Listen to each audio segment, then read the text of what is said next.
Welcome back to your Emotional Support Wrestling podcast with Maj and Emi. I'm your host, Maj, and this is my co-host, Emi. Hello! Sometimes you need emotional support for your emotional support combat sport, and that's where we've got you covered. So we are starting to do weekly. Well, we're gonna try. We're gonna do our best. It may be bi-weekly, but we're gonna try and keep it. We're gonna try and keep it that far out only because we can't keep doing 2 to 3 months of no podcast, and it's a 3.5 hour long episode. Yeah, I So can't do it. I can't edit it anymore. I know. I'm so sorry. You've been a soldier Don't be throughout all of this. don't be sorry. Most of it's me talking. Well, that's what the people came to see. I can't stop yapping. Okay, anyway, I'll shut up now. This is a professional yap session. Yeah. So we are covering the March 20th Toronto, Canada episode of Dynamite. So we're going to go ahead and get started with covering that. It opens with Big Kazu coming out with a Ferrari, looking handsome as all fuck. Big Kazuchka, first off. Big Kazuchka, We're using government names here. the full government. Full government. Oh Yeah. my god, he looks So so good. oh my God. When he went back to doing like platinum blonde, he did a little stint where he did like sleet gray, like not sleet, steel gray. Um, that was hot as all hell. And then he went back to doing platinum blonde, and I'm like, I just can't stop winning. Like he's doing this for me. It's so good. Yeah. He's so beautiful and so tall and so talented and so good at everything. I want him so bad. That's what I said. I need him. I need him so bad. Jesus. It's just look, man, look, first off, Hangman's not here. Okay? So it's not my fault that I need to be thirsty about something. And he's not here. So guess what? Okada's the next best thing, maybe. He just The is. next tallest blonde on the roster, we're latching onto. Yes. 1,000%. Yeah. And he's good to latch onto. And he's getting a big old push, So we're gonna have him on TV. Yeah, man. He comes through, wins a title off top. It's unfortunately from Eddie, which makes me sad, but also that means they could feud, which makes me very happy because Eddie Okada would probably light me directly on fire. Yeah, but we should probably talk about that toward the end, later when we talk about the Yeah, match. we should. We will. We will. We'll do that. My fault. I'm jumping the gun because I got too excited about Okada. Yeah, A lot of that's gonna happen now that he's in AEW. You're gonna see a lot of that. yeah, yeah. I'll keep my opinions to myself for now. You'll get us unhinged after a little while. Yeah. Yep. So we see, first off on Dynamite, after Okada comes out of the Ferrari looking handsome as all fuck, we see Miss Mercedes Monet in her gear sleigh. Hangman is absolutely sick to his stomach, crying, screaming, throwing up because he could never. Could never. He just couldn't. Like, genuine. Like, you gotta. Hangman has to step it up now because we've got some real gear slayers in the fucking building. We got some people who don't fucking play. They don't Yeah. play. Look, I love his jacket, don't get me wrong, but that's not gonna cut it anymore, baby. You better look, if you're gonna step into that villain role, like you better do something because We gotta start shelling out some coins for some gear. yeah, he got that heavy money right now, don't he? Like he got all the same benefits as the EVPs in the new deal, right? Like Yeah. shout some out, buddy. Come on. I know you can do it. Things don't cost that much. Yeah. Come on. So then we get I wanna say I remember actually seeing this because so basically with the time change from daylight savings to no daylight savings, I now have Dynamite start directly after I get off of work. So I missed about 15 minutes of it, but I think I saw Mercedes show up. She's talking with Willow, and then she Mm-mm. says, "Ah, just don't." And then Stoke is like, "I mean, you broke her foot. Why are you mad?" To Willow. That was the second segment. That's it. Oh, wait, because this was the save they were talking about in the second segment, right? Okay. Yes. I'm all discombobulated because I keep missing parts of Dynamite, and it's like my stream goes out or I'm not home yet, there's no Wi-Fi, and I'm like, "I can't win. Help. I'm sorry. Do you want me to help you with this first part then? Can you please?" I'm Okay. trying to go off Yeah. of, like, what you have written because I can't add anything because I didn't see it, and I'm just like, I'm blind leading blind here. Okay. So let me just lead for just a tiny bit. So yeah, Mercedes comes out and she cuts a promo, basically, same as last week. Talks about what she wants to do here, what she brings up stuff that she's accomplished elsewhere, and she says that she wants to lead and do more things here, you know. So with that, she says that she's made a video for us so that we can see what she's done in the past. The video was very specific to what she was doing post WWE after her and Naomi walked out, and it's basically all like the New Japan Stardom kind of stuff that she was doing with them. So you get to see her a little bit of her character work throughout that time, which was, I'm not entirely sure if it was very heelish or not. It seemed to me, just because I'd seen one of the promos already, and that it gave me heel. But I was told by someone, if I remember correctly, on Twitter, that said that Willow, when they had their match, was working heel, not the other way around. But I thought it was funny that she said that there was a video package and then she showed us a video package, because it made me laugh at all the people on Twitter who are like, "But where are the video packages? We don't understand what's going on without a video package. Like, they should give us a video package when somebody new comes in." Well, bitch, she said, "Here you go. Here it is. Okay? Here it is. Since y'all need one so bad, don't know who the fuck Mercedes is. There you go. There you Since go." we can't operate YouTube on our own, Yeah, exactly. cough, cough, Ice Cube Jr. That shit made me laugh, though. For real. That shit made me laugh. It's like, yo, motherfuckers need a video? Here you go. Anyway, so after that, spooky bitches come out. Julia and what's her Hi. name? Sky. Yeah, Julia comes out first from the ramp entrance, and then you see behind Mercedes, Sky Blue comes in for the ambush. Mercedes holds her own in those big old heels, like those boots that Hangman would be jealous of, with the sparkly red fringe. Like, holy shit. She holds her own with those. She's like kicking girls with them. And commentary brings up a move that she did, which I didn't get to see the move exactly.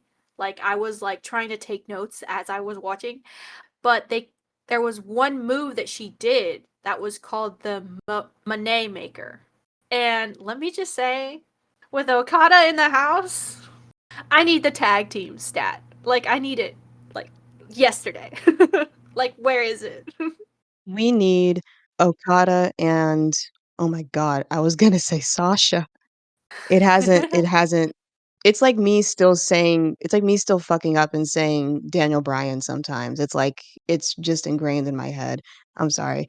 We need the Kazu Monet tag team against Kenny and Riho like stat. Oh, yes. Like, that's the first match, like right there. Well, no, that's more like the final boss match. But yes, we need it. We need it so That's bad. the match we get like 2 years of build to. Yes, I need it. And like, honestly, call it an intergender match, and it's just an intergender tag team match. That's what I need. I don't need mixed match tags. Okay, I Let want. mixed tag die. Yeah, can it please? I want to see Big Riho and Kazu fight it out. I want to see Mercedes and Kenny Omega, big match Ken. I need them to fight it out so bad. Please.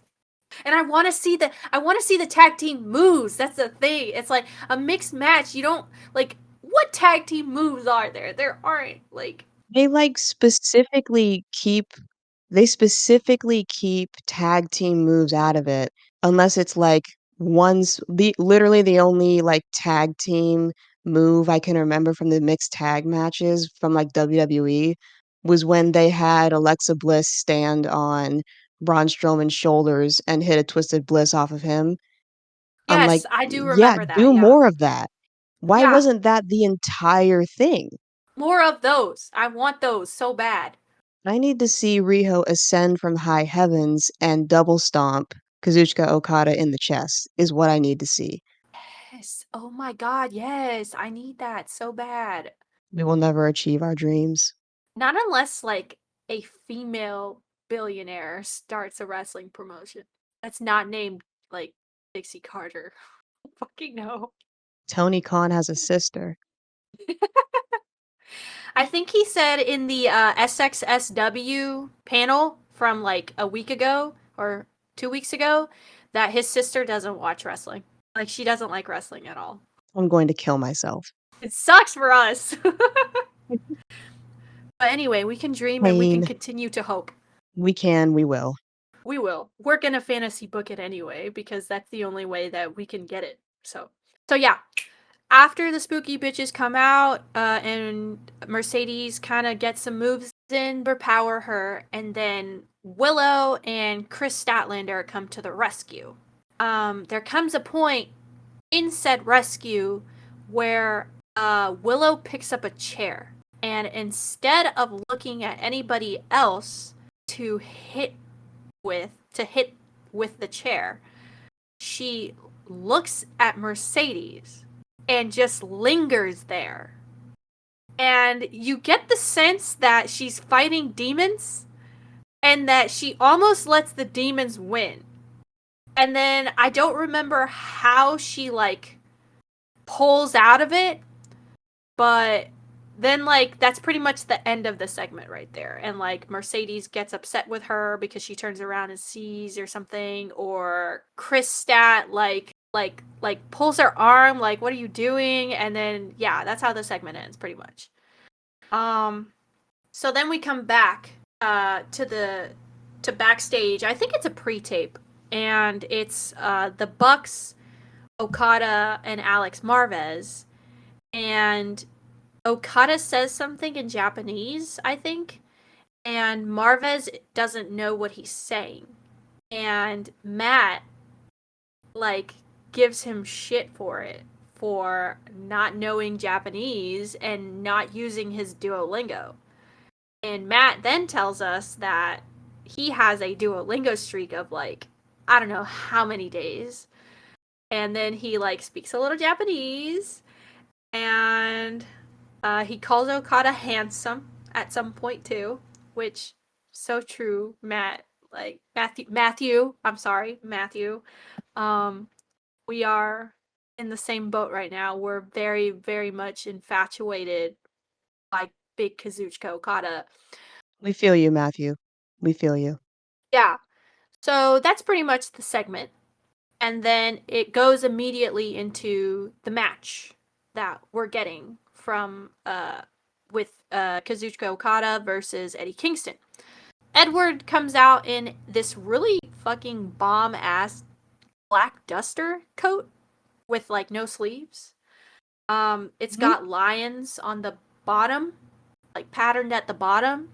And he just looked really cool. And he had new pants. He was not wearing his regular pants that he wears, like for gear. He was wearing like new pants that matched his what do you call it? Is it a unitard? Is that what it's called? I think it's probably a singlet that he just wears pants over, Yeah.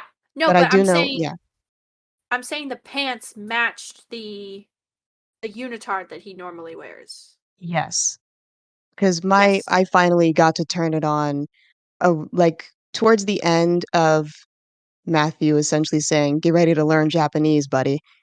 Um, I got to the end of that promo, and then Eddie's music hit, and then I saw the duster was very Kawada, which is what he was probably going for, um, Oh, that makes and then I sense. That makes really perfect sense. yes. And then I really, really liked his new pants. I like it a lot. I like it so much. And he's been coming through with the gear. The only problem I have with the pants is it looked like a very feminine cut. It was very bell bottoms. Yeah, and I was like, Eddie, what are you wearing? I fuck with it. No, I got used to it by the end. It's just like it was so shocking. How it like just took you back. Yeah, I was like, hmm, odd, you know. But I mean, he's a king, and it doesn't matter what he's wearing. He could be wearing a greasy apron, and I wouldn't give a shit. So To be wearing nothing. I'm sorry. okay, okay, I apologize.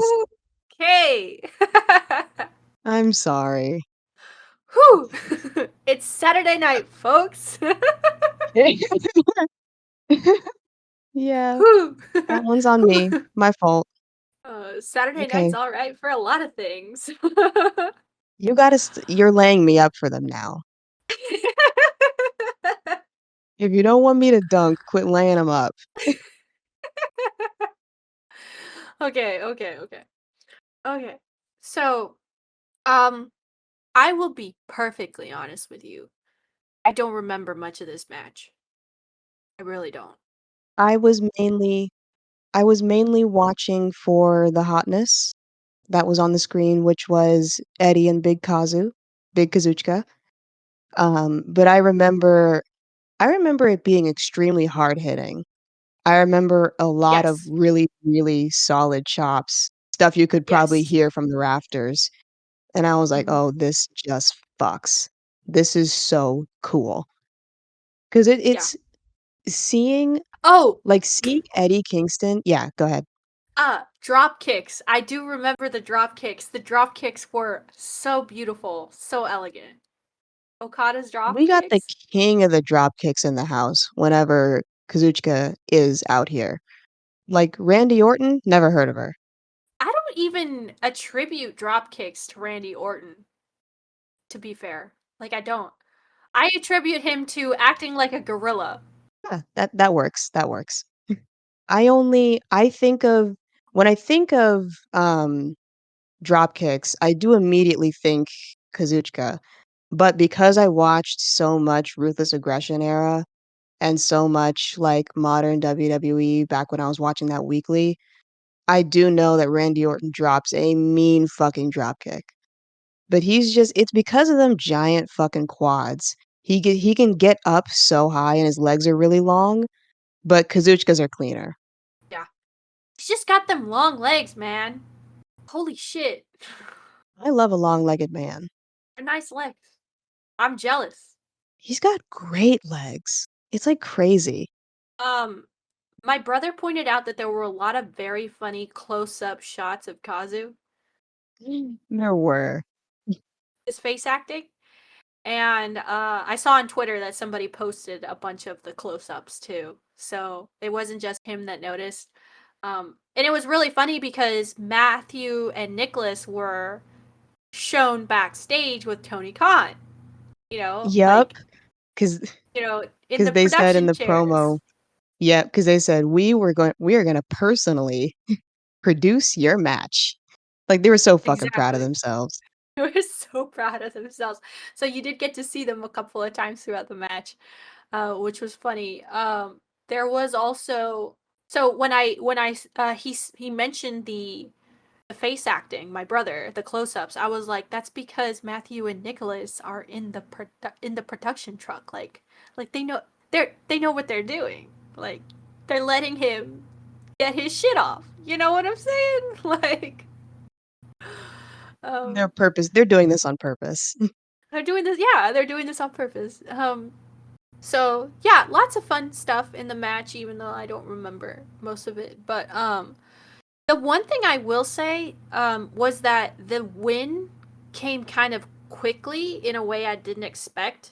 So I don't remember how Kazuchika won, but Okada wins. Okada wins the match, and I don't necessarily know that I agree that he should have won this early. I don't really feel good about it. Am I happy that Okada has a belt? Yes. Because he is now my favorite on the show. But I don't know, man. It doesn't sit right with me. I don't like it. Fair. I knew so I was following very closely with the amount of near falls that they were going through. So I like knew like around the time when they hit the 1, 2, 3, I was like, okay, the match is gonna wrap up soon. Is it gonna be are they actually gonna have Kazu win? Are they actually gonna have Kazuchika win? And they fucking did. And I was like, holy shit. I was like, immediately he's established as well, because they're replacing Kenny Omega with Kazuchika Okada. It's like, of course, I think they're going to give him a title immediately. And he's just that good that he should have a title immediately. I'm kind of glad it was the Continental Triple Crown Trampy? What the fuck? The Championship? championship. God. You're not going to cut that, are you? No, I like that. Fuck. The championship. For tramps.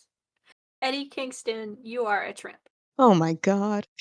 The championship instead of, like, it being the TNT title or the AEW title, because those he definitely would have been way too fast for having. Um, so I'm glad it's not one of the "This has been around for years, it would really kind of upset the lineage if he held this for a short amount of time" title. So I'm happy with Kazuchika having the title, less happy with Eddie losing, but that means we're gonna unlock some brand new Eddie lore, which I'm happy about.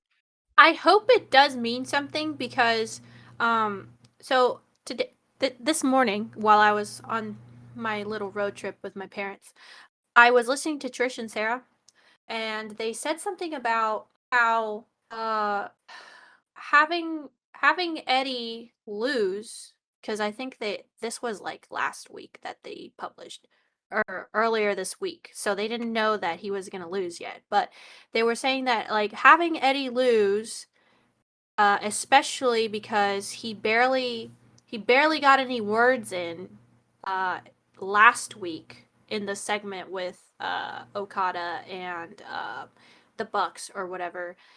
Before they started beating him down and everything, it's like Eddie is supposed to be like a top babyface, and you're not letting your top babyface get any like promo time in. You're not letting him get any time in, and it's like I just really hope that you like give him something to work with after the loss, because right now it's making it feel like he doesn't mean anything. And Eddie Kingston is one of those few baby faces that the company has that's really good, that people really love, and you don't want to just sideline him, even if it is to establish someone who's coming into the company. Like, give him something to work with after this, because he hasn't been on Collision as much, and Bryan Danielson's been opening the past couple of weeks, and it's like, where's Eddie? What's Eddie doing? Let Eddie do something. You know what I'm saying? Like, I don't know. I worry. I don't like that. I don't like that at all. Like, Yeah, I it's definitely understand important that. to keep him strong. Lord knows Hangman fans understand that. Exactly. That's why I'm like, yeah, can we Yeah, can we please? they either need to turn this into an Eddie Kazu feud, like, now, or you just have, like, Eddie either do, like, another King's Road where he goes for a different title, Holy shit. What if he went against Edge for the I I'm sorry. I'm like, okay, cut whatever I was going to talk about. I was about to tangent, and I'm like, do that later. I'm gonna do that Oh, later. but like, okay, okay, fine. We can do that later. Okay, but let's just continue on. So Yeah.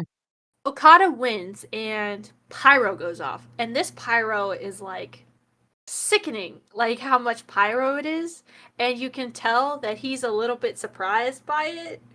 But it's really funny because they had just shown again Matthew and Nicholas like congratulating each other, happy that Okada won, and you can see Tony Khan next to him, like, yeah, you know, this is cool. And so obviously the belief is that they just put up a bunch of pyro because of his win. You know, it's like them They just celebrating. started hitting buttons and didn't tell him. Exactly. And they just popped off so much pyro. Yeah. And it's like you can see him like be surprised at first, and then he's like, "Okay, okay. All right." you know? But yeah, and then so right after that, Pat comes out. Like almost immediately Pat comes out. And so this is telling us that that is the next stage of what's going on here. So Kazuchika Okada has won the belt off of Eddie. Pac is back, and Pac wants that title. This is what he's gunning for now. So I believe they did announce Pac versus Okada at Dynasty. So we'll be I seeing believe they that did. soon. All right. Um, have you gotten to any of these parts yet? Like when you watched, like, did you see all of this or you didn't? I did. I did. I did see this. So we get Swerve coming out. He's got his chain, which he has had on him, I wanna say for the last, like, 2 weeks, right? Yes. Mm-hmm. Yeah. He comes out with his chain. He's like, "I'm here. Everyone else in the back is here," and he calls for an open challenge, which we get later on in the show. Mm-hmm. Yeah, Yes. I don't particularly enjoy just doing open challenges, especially not with it's something that feels very WWE to me, where they have a promo to set up a match later in the night. Like, buddy, we all know this is scripted. Script in the match, please. That's just my own personal gripe, but swerve match, always great to see. Mm-hmm. Yep. Absolutely. Yeah, and I'm just happy to like see them giving Swerve something because I was scared because when I saw Osprey had a promo tonight, Mercedes had a promo, and Okada had a match, I was like, "Hey, what are we doing? Where's Swerve?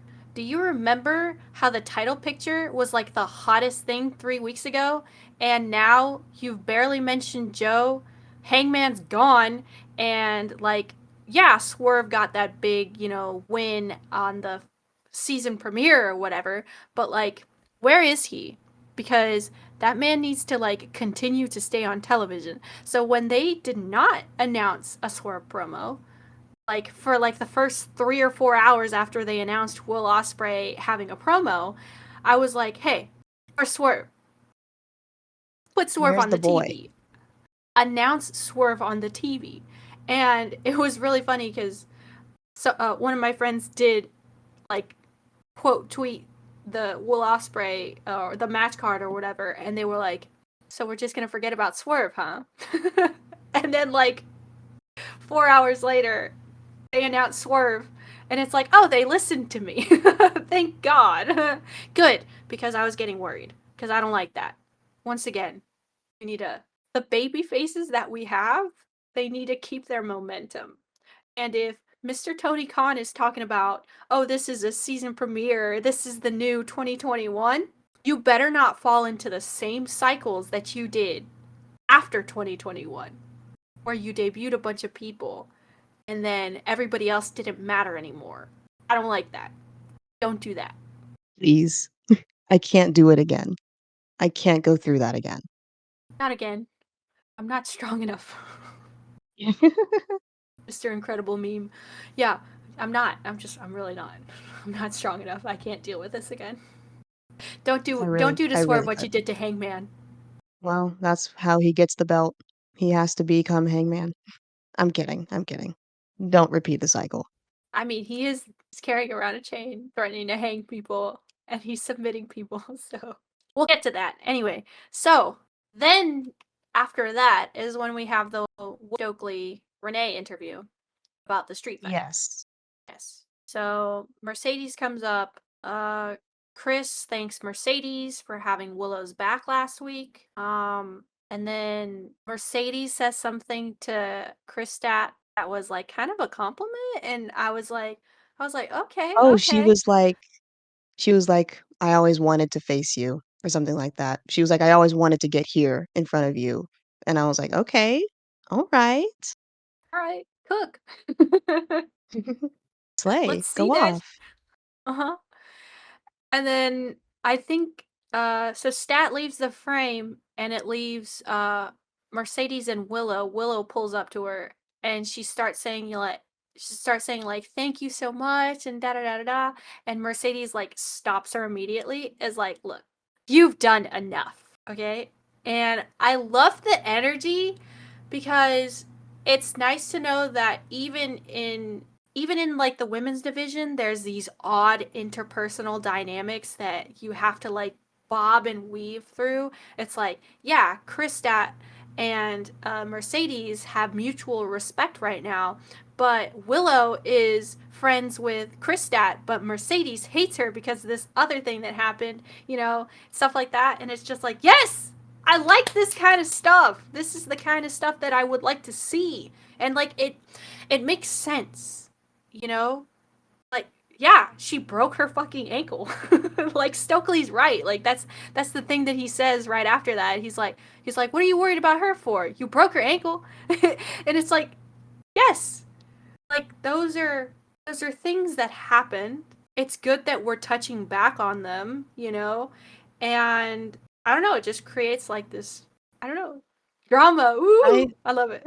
It's like I love not only do I just love the women having storylines in general, I like that they're keeping storylines from other promotions. Yeah. I like Uh-huh. all the storyline going on here. Like Mhm. them it's it's like we've been missing this for the last like 3 years. Yeah. Oh, And like continue. No, go ahead. and it's like the last time we've been having the storyline with like having the Diona and the Tony Storm storyline, having the Chris and Willow versus Sky and Julia storyline. The last time we had one that was, like, all-encompassing of the company was the fucking Outcasts, so this is a very nice change of pace, where it's something Mhm. that makes sense, we all like it goes through other promotions, it's just and it's good. It's just good in general. Like, thank God we have this now. Yeah. And there is one thing that I didn't put in here at all because everything is like kind of taking place on social media.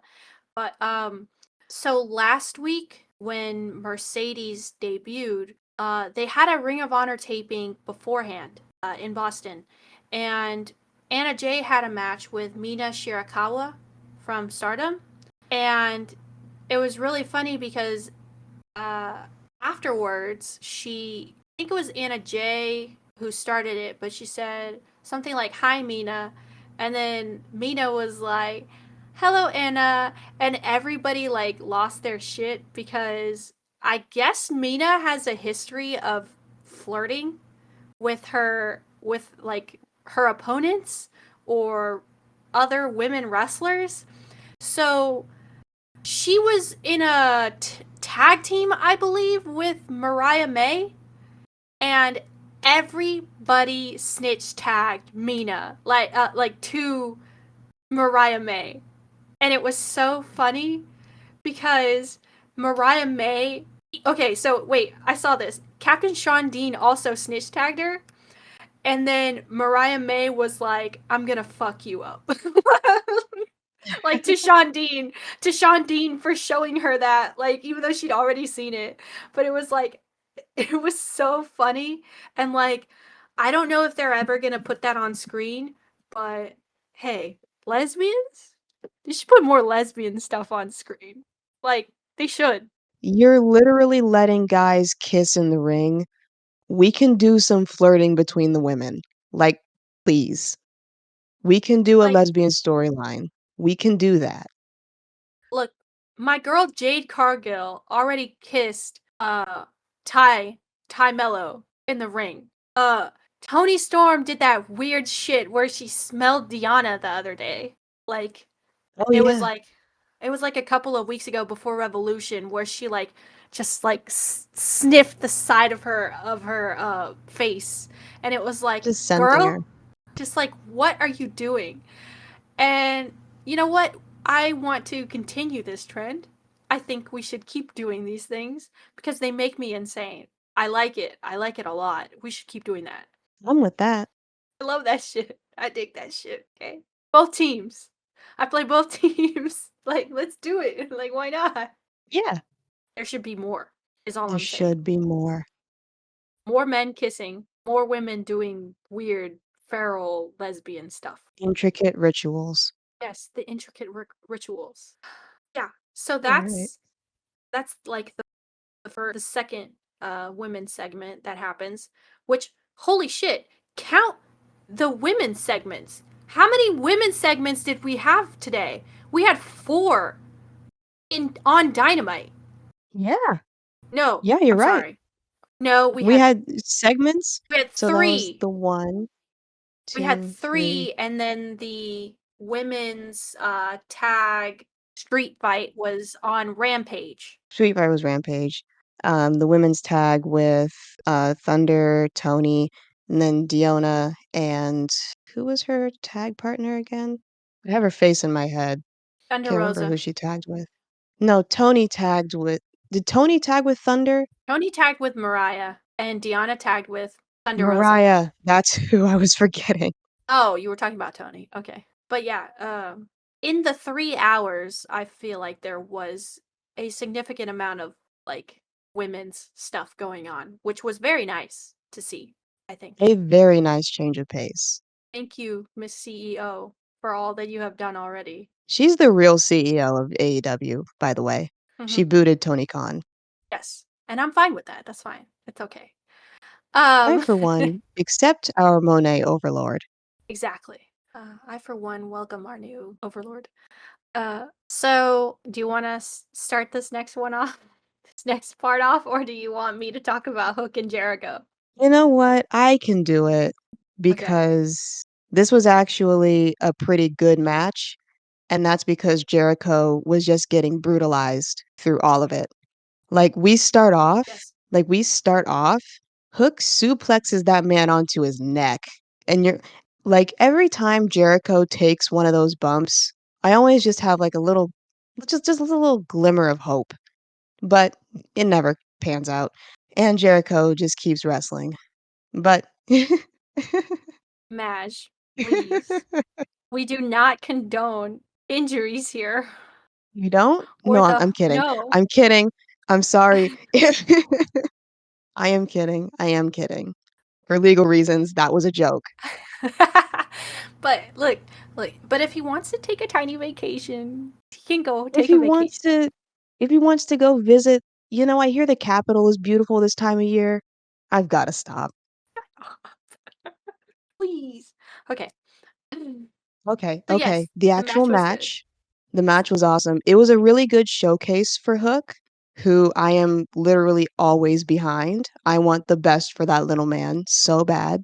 Mhm. And I don't think Jericho is that for him, but thank God, because after Hook dumps him on his head with very impressive suplexes, because Jericho is not light, with very impressive suplexes, he rolls up. Well, first, let me talk about. He puts Jericho in the red rum off the top rope. And I'm like, we don't have him tap out to that. We have to have Hook win with a roll up.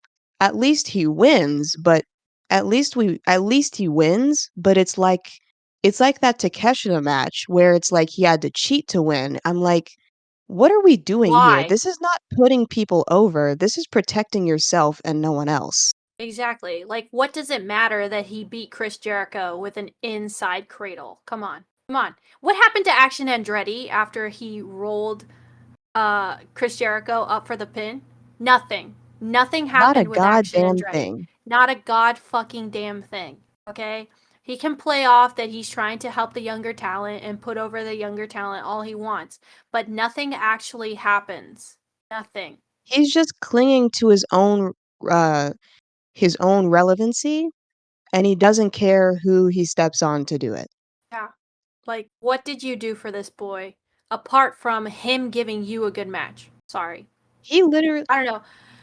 Maybe the whole match was produced by Chris Jericho. Maybe it was, okay, and it was really good, but it's like the match ending matters.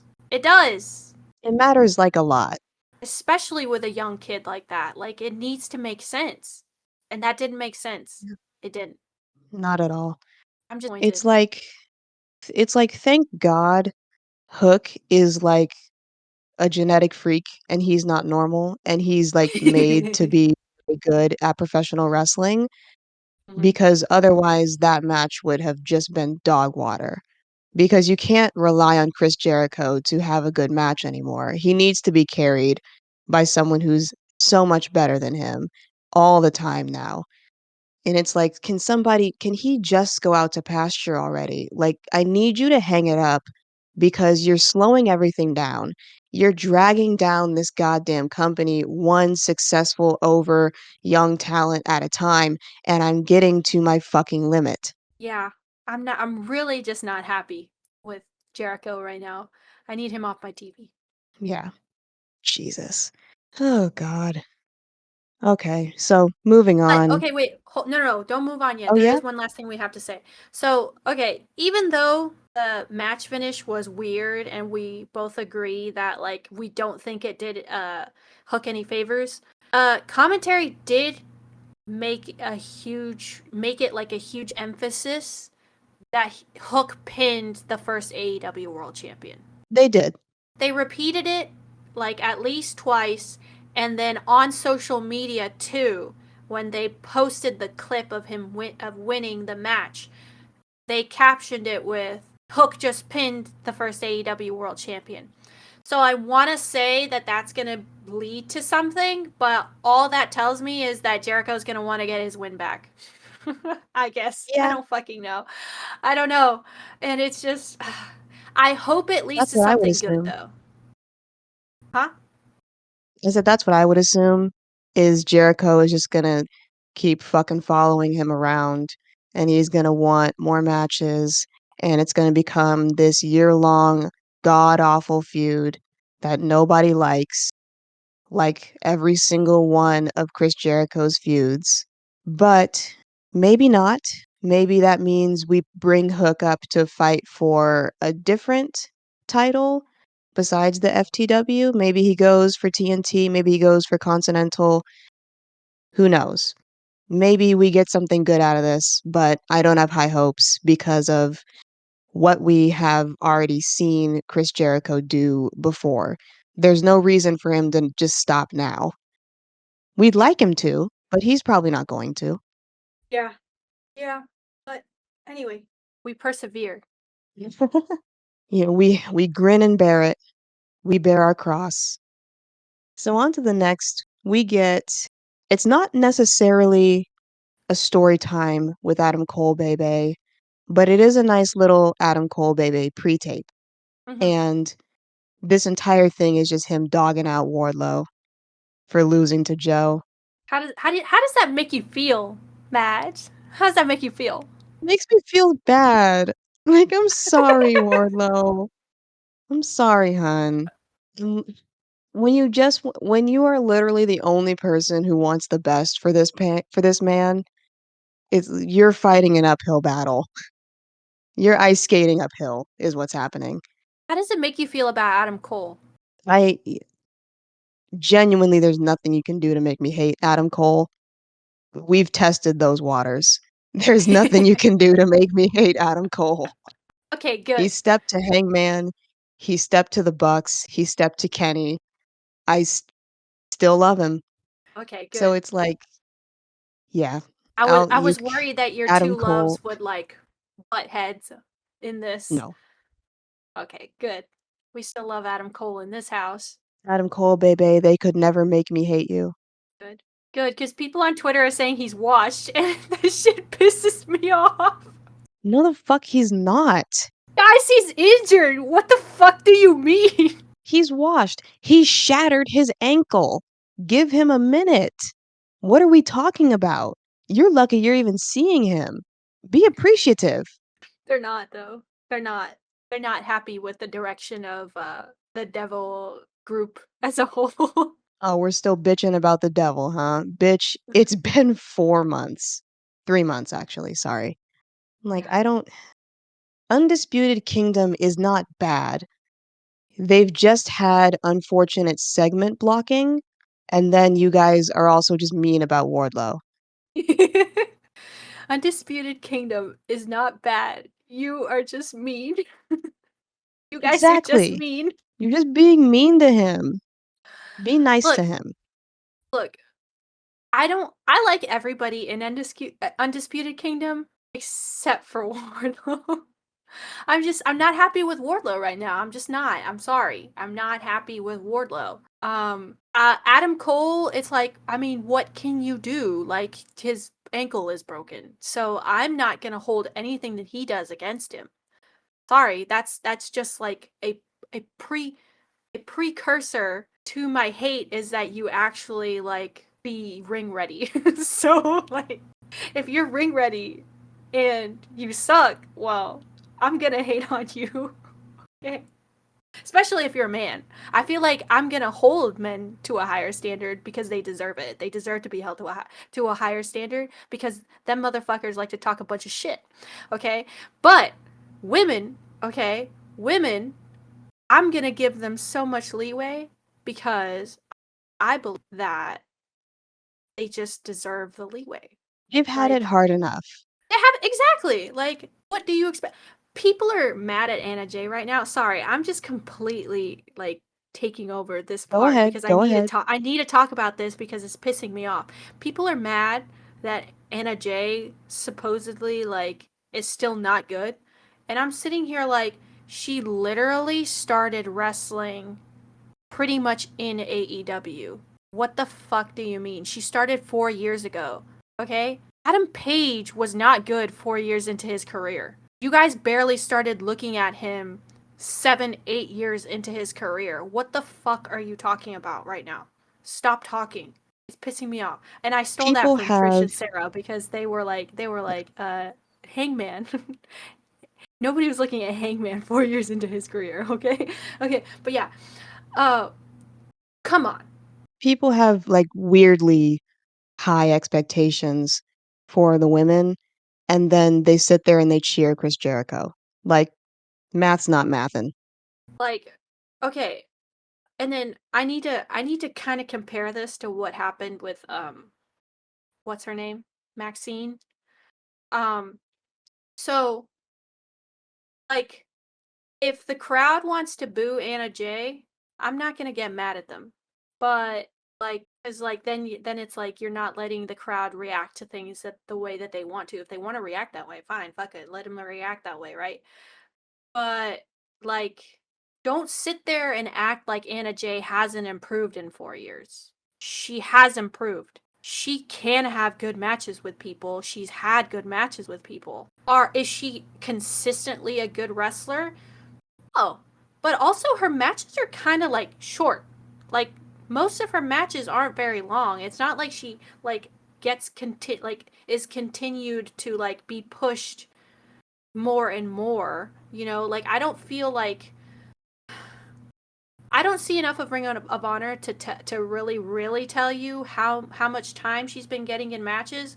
But if it's like just the stuff she's been doing on Rampage and stuff like that, like come on, there's no way she hasn't improved. I've seen matches where she's very good, and I heard that the Mina match was really good too. So it's like, how can you sit there and tell me that she hasn't improved? Yeah, I I think Anna going to Ring of Honor was a newer development. She wasn't on Ring of Honor when I went to Dynamite in February, so I think she just started. But I think that's also a very good thing because, like you said, her matches have been short. With Ring of Honor, she can have longer matches and she can build up reps and she can get better because she is capable of being quite good. I think it's just she's kind of in this stage of being a newer wrestler where if she wrestles people she's wrestled before, she can have really great matches. But if she's wrestling somebody new, it's harder for her to get into the groove. Like it's harder for her to read people. And Yeah. that's okay. She's new. So it's like acknowledge the fact that she has gotten better, that she is capable of being quite good, and let her just get better. Like you don't have to point out, "Oh, that match was bad," and then conflate that with, "She's a bad wrestler. She should be Bryan Danielson by now." Like, let's get fucking for real for a second. Okay, there was one thing that I saw that I don't know how to feel about. Somebody said something like Anna Jay literally lives in one of the bigger independent wrestling hubs, Georgia, and you never see her going out to indie wrestling shows and getting reps. Like, how do you feel about that? I I couldn't care less. There are so many people who have never touched the indies. That is so fine with me. It's like not every aspect of wrestling is for everyone. If she doesn't do the indies, that's perfectly fine. If she, because there's enough coaches at AEW, and now with her doing Ring of Honor potentially for however long she does it, there's also enough just like I suppose, match opportunities to be able to just get those reps in. I don't think she needs to go to the indies.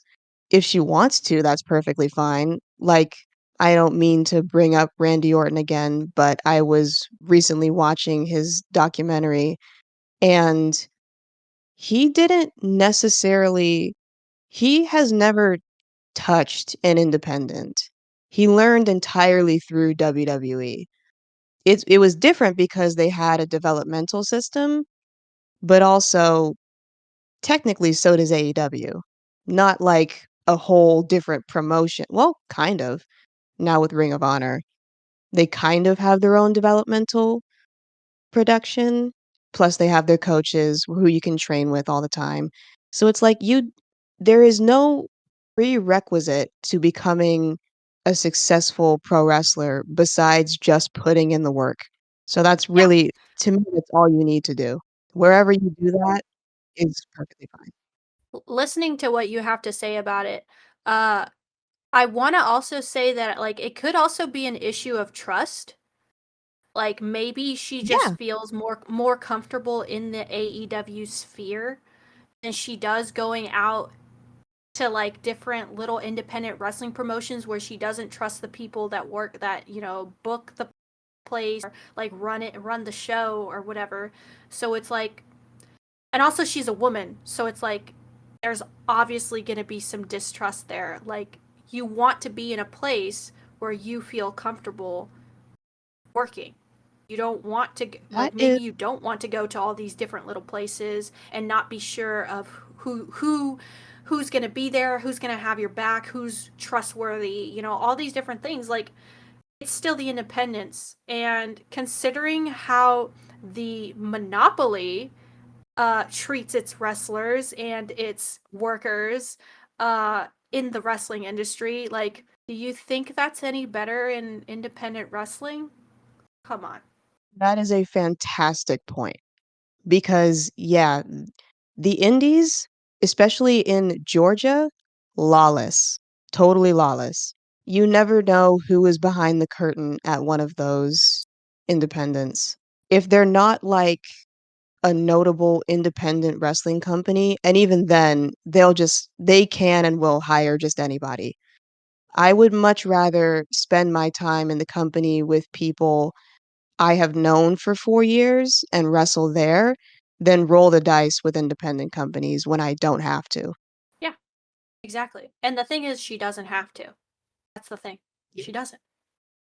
So, I mean, she's going to improve at a slower pace than a fucking wrestling fan expects, but like, come on. You know what? Let's go ahead. Let's throw you into a wrestling class. Let's see how fast you improve. Yeah. Let's see how long it takes for you to hold a bump. Jesus fucking. I want to see you do a sunset flip off the top rope. Don't kill anybody after 4 years. Yeah. You can't. You won't. You need to have grace with these people because they're even the worst wrestler in the world is better than you. Yeah. Cuz you're not doing it. Because you're sitting on the couch and you're not hitting that fucking canvas. Exactly. So, yeah, fuck them. Fuck them. I'm proud of Anna Jay. That's all I have to say. I'm very proud of Wardlow, Anna. on the other I hand. love Anna. For fuck's sake. I don't get it. I don't understand why. I don't understand this. He has not changed. He has not changed since fucking, when was it? 2022? One would argue that that's the problem, honey. It's not a problem. It's not a problem because that's the way he was when you liked him. He has not, he doesn't, oh my fucking God.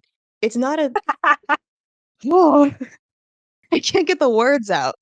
It's not like suddenly his character changed and you didn't like him. You didn't like him because he went up against Samoa Joe and you liked him more. And then there was the whole flip-flop with the TNT title with Darby Allin, which had fucking nothing to do with Wardlow. And then he had that fantastic match with Joe, and then they did more fuckery with the TNT title. Again, not his fault. And then you've all just been bitches about it ever since. Nowhere along the way did Wardlow change. Nowhere. You did. You're Oh, that's fickle. probably, yeah, we're fickle. But the thing is that also the booking didn't help him at all. I don't understand why booking is held against the wrestler. You're all holding it against Wardlow.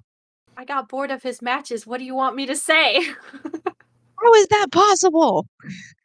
I got bored of his matches. It's the same bullshit all the time. Power bomb, okay, done. Like, come on. Yeah, it's a squash match. They're fine. Yeah, but he doesn't I move don't me anymore. It was the character work that moved me. It was the stuff that he was doing with Max that moved me. When it stopped, it just reminded me that he was very boring. Sorry, I He's don't know what to not. tell you. He's He is boring. not. He is not boring. It's again holding booking against him. You don't remember what he can do.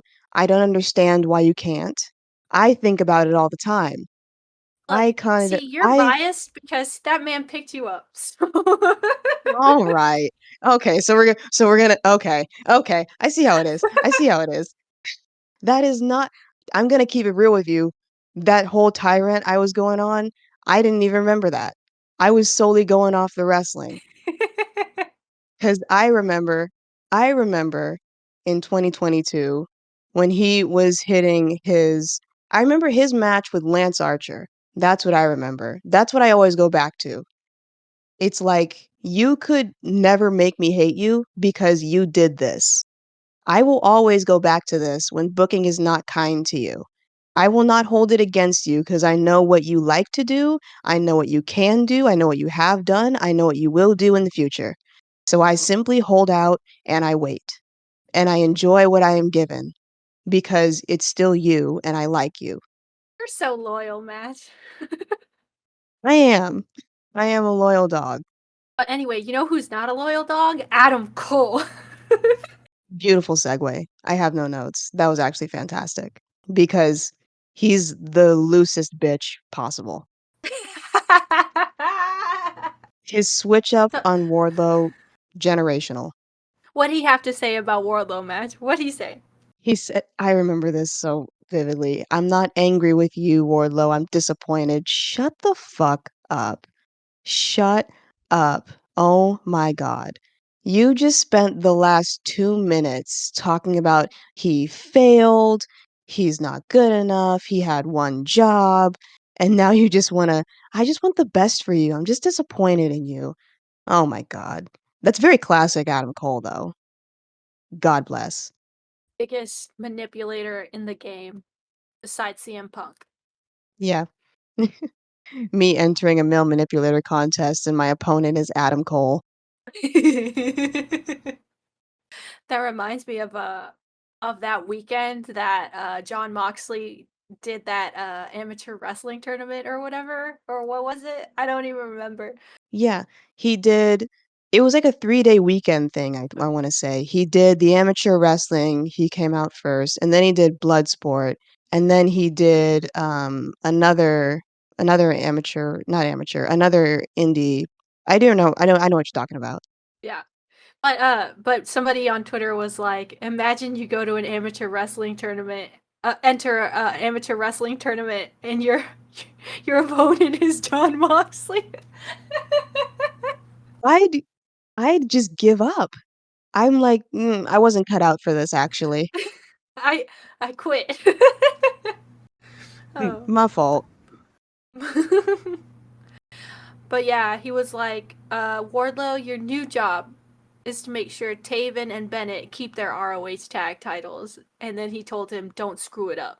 I'm gonna fight that little 5'10" thing. But yeah, Yeah. I know where this goes. This just turns into a betrayal against Adam Cole. It's gonna feel good once it happens. Hopefully they don't wait as long as they did with Max. They might have to though, because they have to wait for Adam Cole to like be ring cleared probably. So Mm-hmm. that's gonna be a little while. I will bide my time. Yes, you will. I'm a loyal girlfriend. Up next we had Billy Goat, and I want to start this off with saying shout out to Sarah at Waffly Bollocks because genuine we last pod we had the whole bit where we couldn't understand Will Ospreay. It's not a bit for me. I don't really know what he's saying. It's a mix between the really thick accent and the British slang where I'm just lost sometimes. So she did go ahead and caption it, and I watched it while I was at work, and I was like, okay, I understand what he's saying now. It was actually a pretty good promo. Um, it's a lead up to him versus Bryan Danielson at Dynasty, which of course is going to be a nomination for Match of the Year if it does not win. Um, yeah, you you put some quotes in here. Do you want to say them? Yeah, they were really funny. Okay, so it was like, uh, last time I was here, I was a little bit of a naughty boy. Which made me fucking laugh because he was okay. See, my first thought was that it was the Tiger Driver to Kenny that everybody lost their shit over, you know. But then somebody posted the clip of him doing obscenities to the Canadian flag, and the Canadians were like, "Yeah, this." One Canadian was like, "I forgive you," and then another Canadian was like, "I don't." So it was it was about the Canadian flag. Um and then at some point he said, "I need some of that maple syrup." And it was really funny. I'm sorry, I can't. His accent is so funny. And then he was like, "Yes, bruv." And I can't. This, everything he says is hilarious to me now. It's just like his promos are just like, as they say, a layup. Like they're so easy. Like he's just one of those happy to be here motherfuckers, and that's totally fine right now. You know, great. Like go ahead, be happy to be here. I'm glad somebody's happy to be here because the last 2 years have been like just dog shit, like terrible in the back. So I'm glad you're happy. Okay, good for you.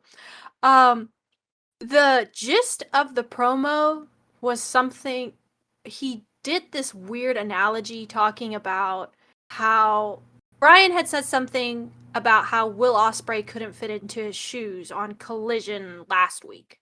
And so Will took that and he said, I actually got to see Bryan Danielson in New Japan, which was my home turf, a couple of months ago. And because Bryan was visiting because he had the big match against Okada, who's now also here. And so he said, I actually got to have a really good look at Bryan Danielson's shoes. And let me tell you, Bryan Danielson's shoes are too small. And I was Yeah. like, okay, okay, okay, all right. I see what you did here. Very good, Mr. Ospreay. All right, I get it. I understand the point of the promo. Okay, good. I like that actually. That's very very smart, very cute, very witty. Okay, and then he calls out Shibata, which was like eye opening. I was like, okay. Mr. Um, Katsuyori. Osprey, please be careful. Oh, he's gonna get for murdered.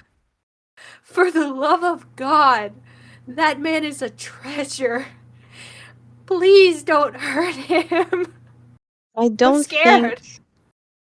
I'm I scared. don't think they're gonna take the same kind of risks he did with Kenny, mostly because of the things like that Shibata's been through. Like Shibata hasn't really taken because like the things that they do in the ring is like it's kind of dictated by Shibata because he's the person who like you kind of have to work around because of the injuries, because of the hospitalizations and things like that. Um, so I don't think they're going to do any Tiger Drivers because frankly that was a Kenny Omega idea if I've ever fucking seen one. So I think he's gonna be more careful, but also they're wrestlers. They're gonna beat the shit out of each other. And before anybody says there's no story, uh Bryan Danielson literally wrestled Shibata last week. So that's why that's why Will's doing this. Like he's doing it to get in uh Danielson's head, basically. So he told Bryan to go sit at home and watch. Mhm. So basically tell him like don't even show up to Dynamite. Like we don't even need you here. I got this, bruv. I got this. Dragon, I got this. Dragon, I got this. Dragon, I got this. So, yeah, that was fun.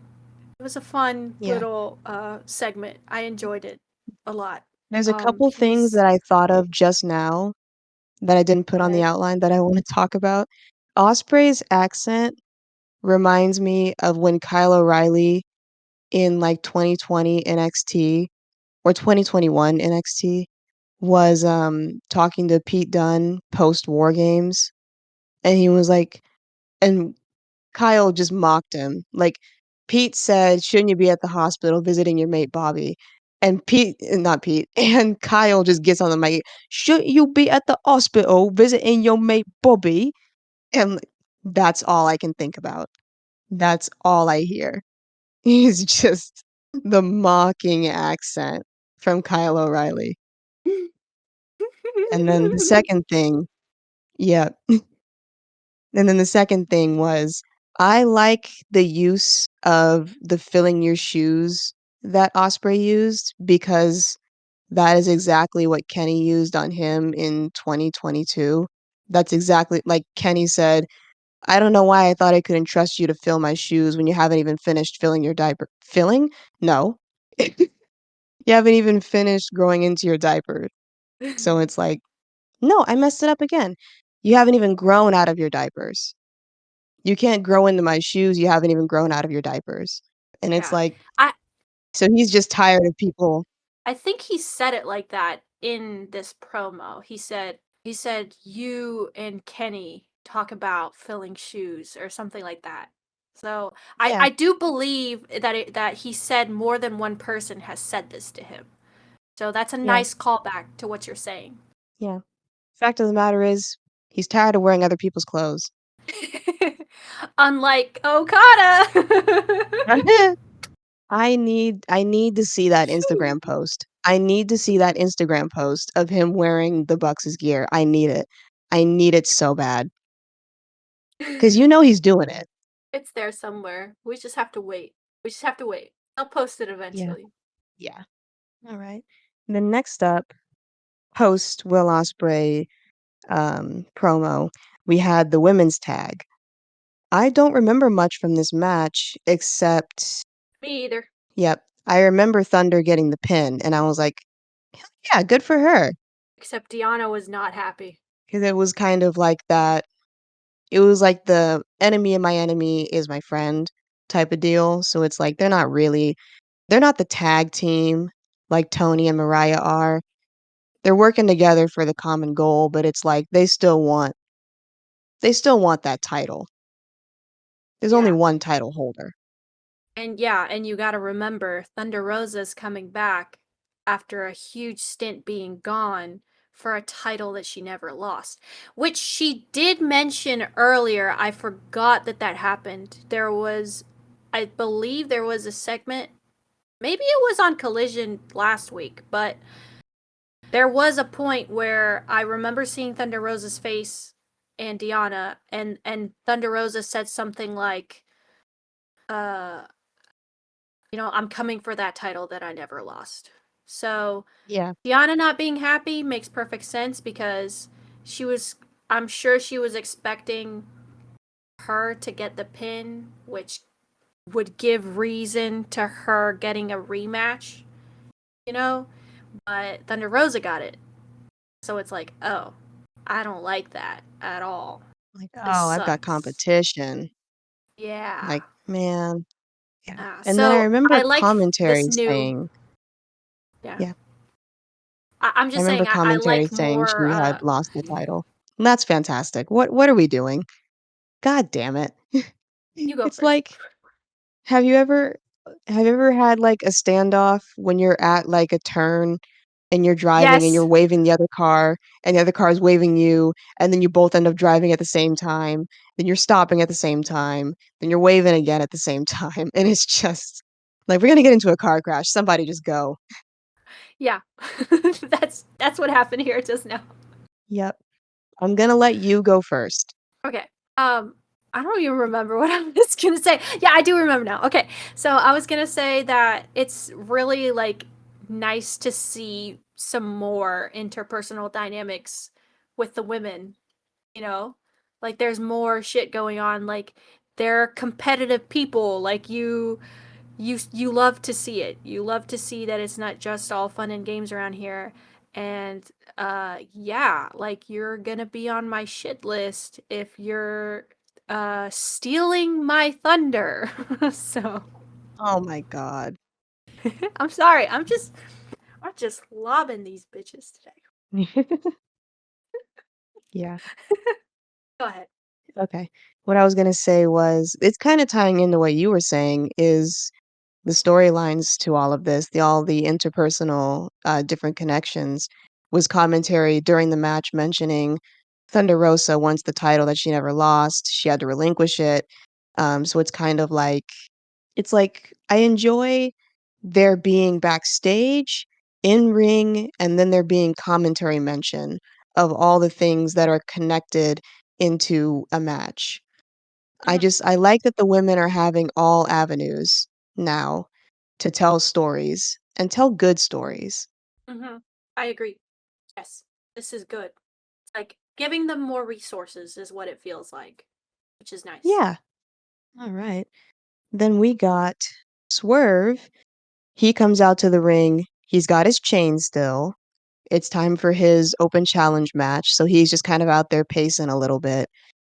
Then we get the Butcher and the Blade theme, which I haven't heard in fucking years. And it was nice to see him. We got, I believe it was Butcher, who was the one who came out for the match. Yeah. And then I don't Yes. again, like, they keep putting, like, opener matches in that attack all my attention, and then I retain nothing else after it. Like, doing Okada versus Eddie first, and then everything else after, it's like, "Brother, I can't remember anything." So I don't really remember what happened in this match, besides I remember you specifically pointing out to me, Emmy, that um, Swerve had used another submission, and it's just like him carrying a piece of Hangman around with him. I all I remember is Swerve starts the match with a headbutt to a butt, which was kind of fun. And like the match, I think for like as short as it was, I think it kind of fucked, to be honest with you.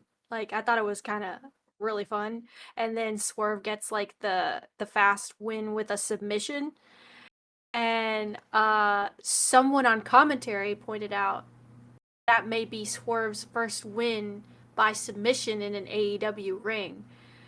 And that's what made it click for me, was like, okay, so he's carrying the chain around because he hanged the hangman. Now he's using submissions because Joe submitted Hangman to win that title, or to retain that title, so that Swerve wouldn't win the title. And so it's just like, it's all just storming inside his head. All of these things are connected somehow. And it's like, oh, you're just gonna make submissions your entire identity now because of Hangman, because of what Hangman did to you, because of everything that he's done to you, like for the past couple of months, or everything that you have done to him, because the hanging, like he did that to Hangman. So it's like, wow, you are so down bad. He's down horrendous. Yeah. Yeah. It is so fun to watch. Are you gonna say the You look next like one? you're gonna say something. No. I Okay. want to say gay boy. Big boy.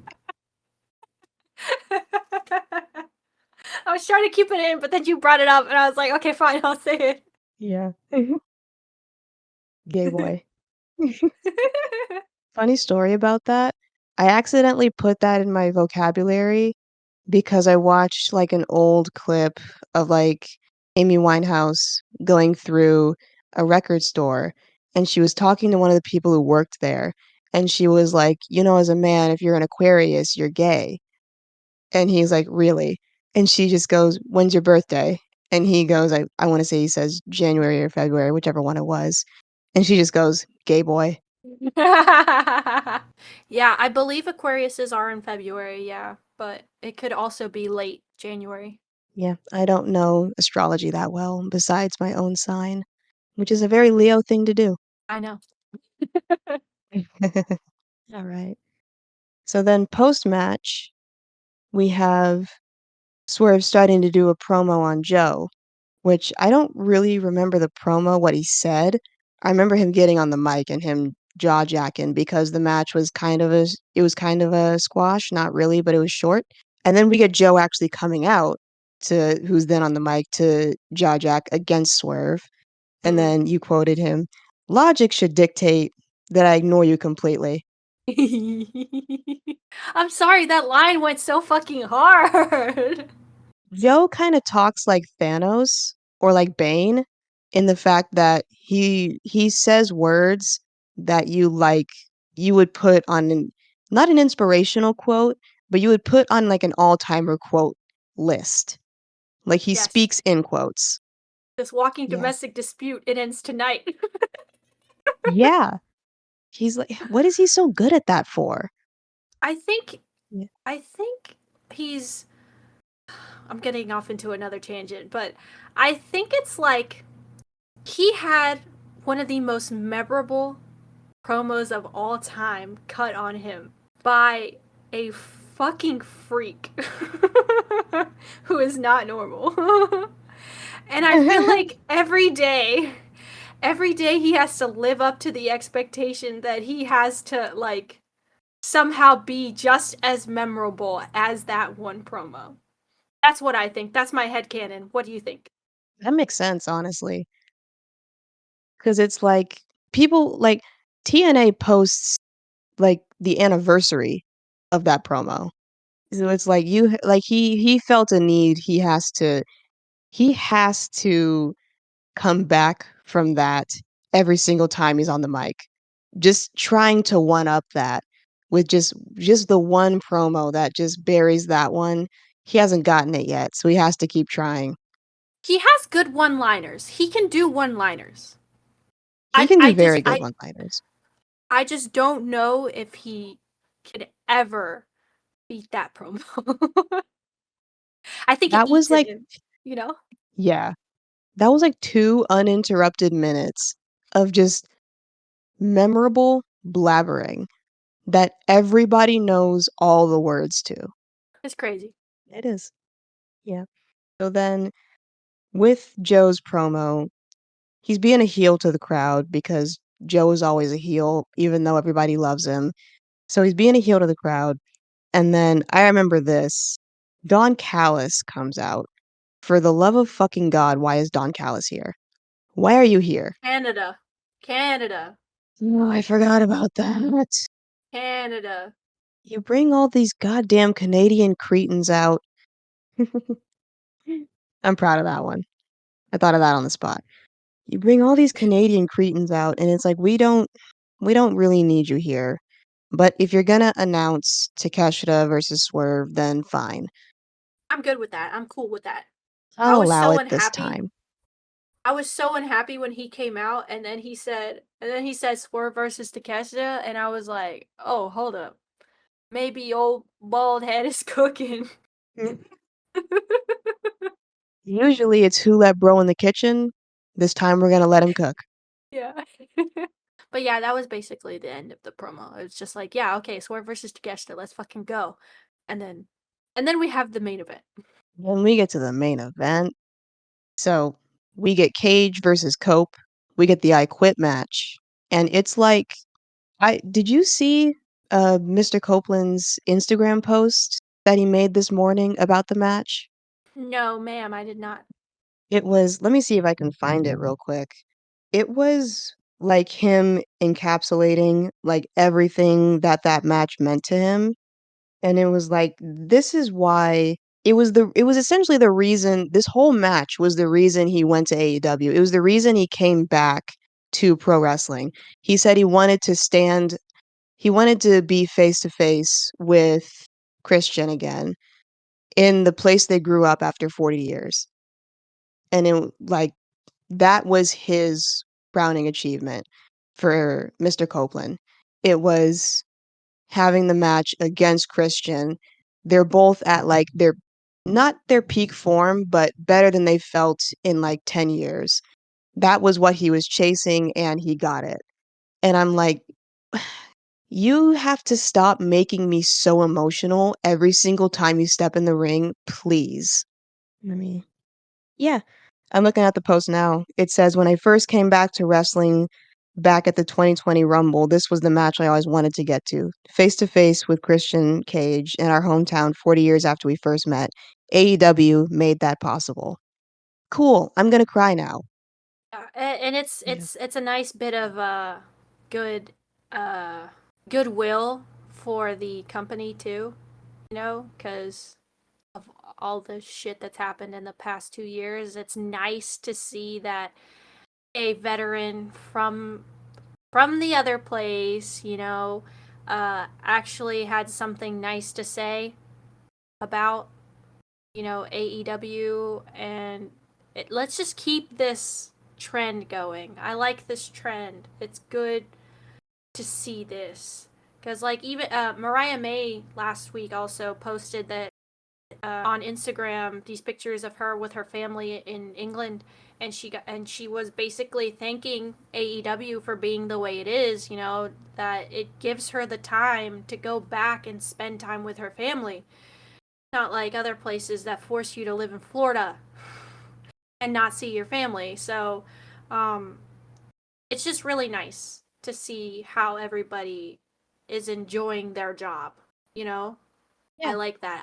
I like when people enjoy their job. That makes me happy because I know how I feel at my job, and I sometimes wish that like it was nicer. So it's nice to see other people enjoying the thing that they must go to in order to live their lives. Yeah.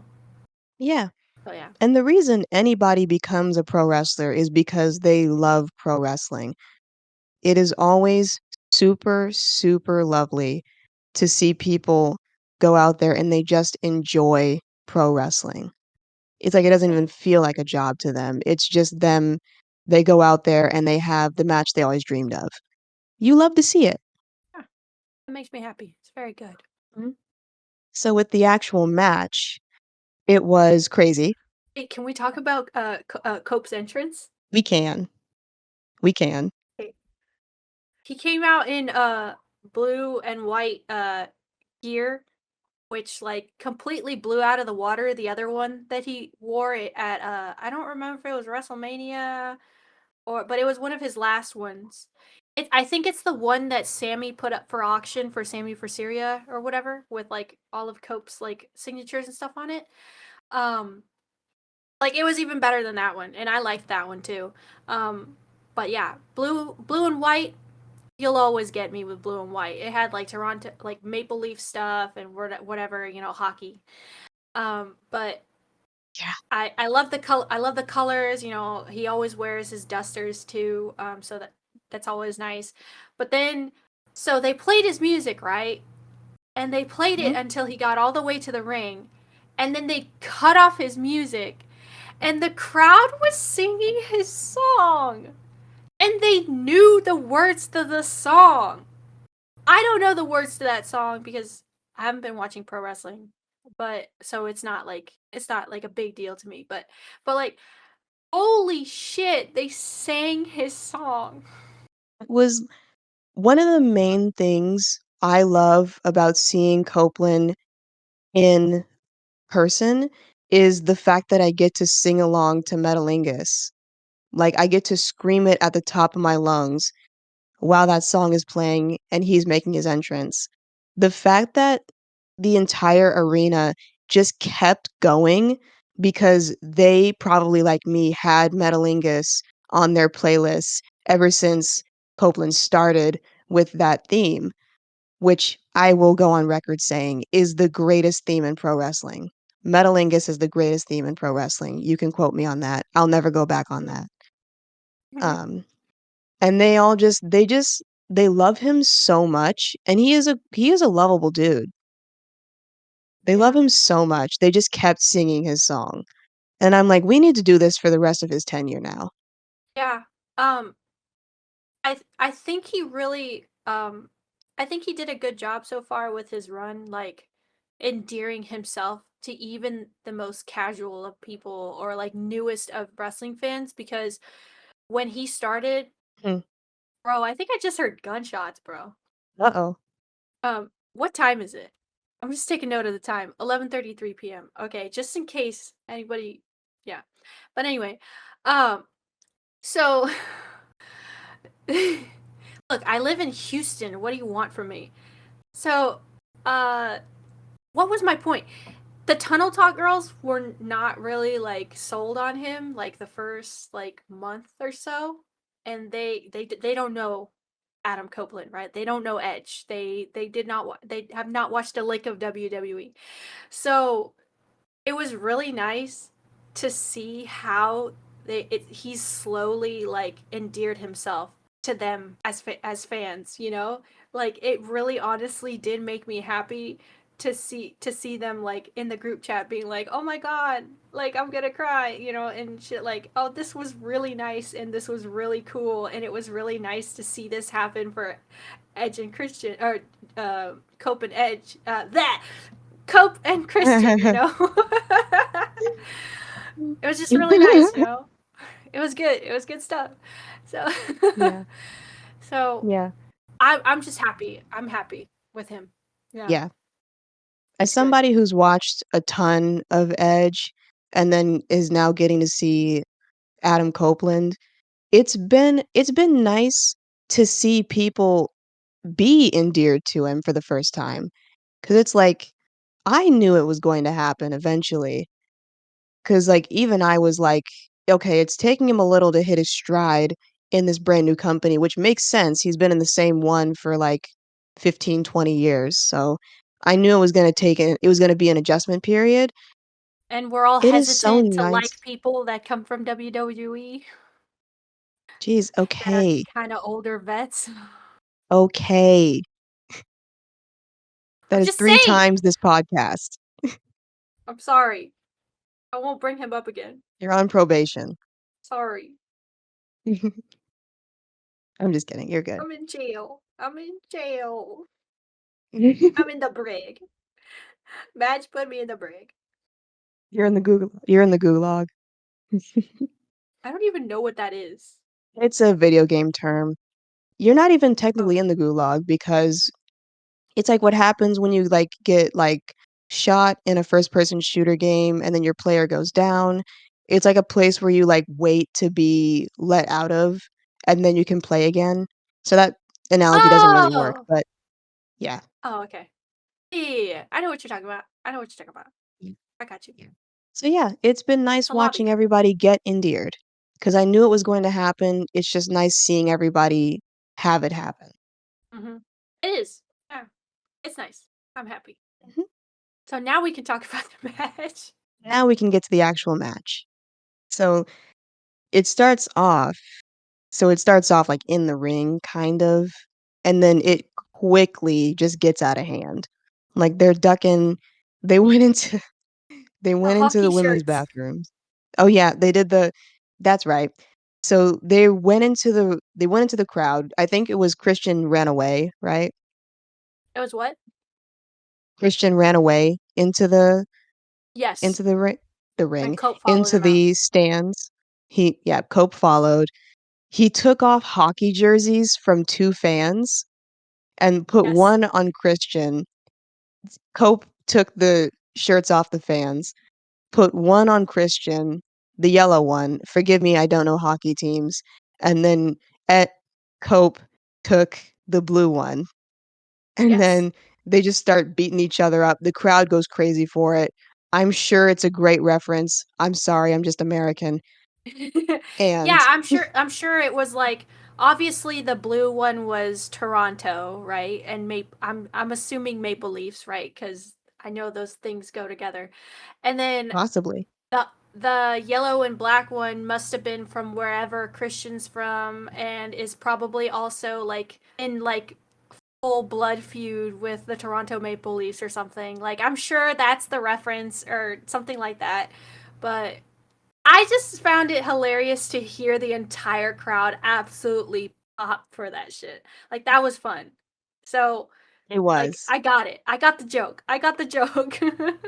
Yeah. It was It like, nice. the whole crowd went crazy when it was, like, them against each other because it's, like, the 2 opposing hockey teams, Yeah. and then Cope does the thing like, if you're ever in, like, a real fight, sometimes somebody will, like, pull your shirt or your sweatshirt over your head and just start punching you because like, you can't see, your senses are all Yeah. blocked, you can't really do anything, they got your arms locked up. So he did that to Christian. And then Christian had to do like a really, like, quick, like, change, like, to get his turtleneck back over his off his head. That was just really funny to me. Yeah. That was good shit. Yeah. And then they went all around the arena, and then big night for people who are into men groaning because there was a lot of that. Big, big fucking night. Huge win for us. Yeah. And then whenever somebody would be in, like, a submission and Ref Bryce would get the mic and be like, "What do you say?" And you just hear him just grunting, just panting for, like, a good 20 seconds, and then the, "No." It's this is what we came to see. Yeah. And the funny thing is like it took me a while to realize why I was hearing his groans and moans so loud.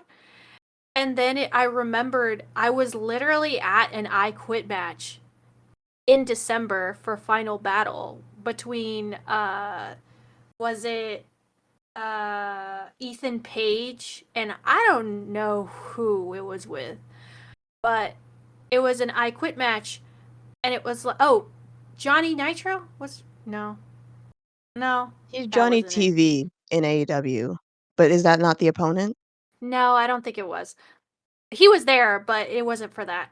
Um, but it like I forgot that every time they would stick the mic in front of their faces and ask them like, "Do you quit? Do you submit? You know, what do you say?" Like stuff like that. So it clicked halfway through the match after I'd already heard the moaning and groaning for a while, and I was like, "Oh, the microphone." That's why I'm hearing it. We have to hear him say, "I quit. I gotcha. I understand now. I'm very smart, very intelligent." Yeah. Yeah. And like there was there a moment, like, with the hockey net? I Yes. remember the hockey stick, I don't remember the net. Yeah, so the hockey net happened right before the hockey stick. Like they ended up going up the ramp, the entrance ramp, and then one of them pushed the other one, I think, off to the side. And you know how there's always like a big empty space?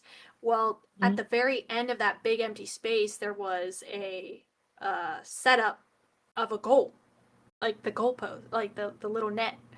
And I think it was Cope who threw Christian into the net, which was really funny.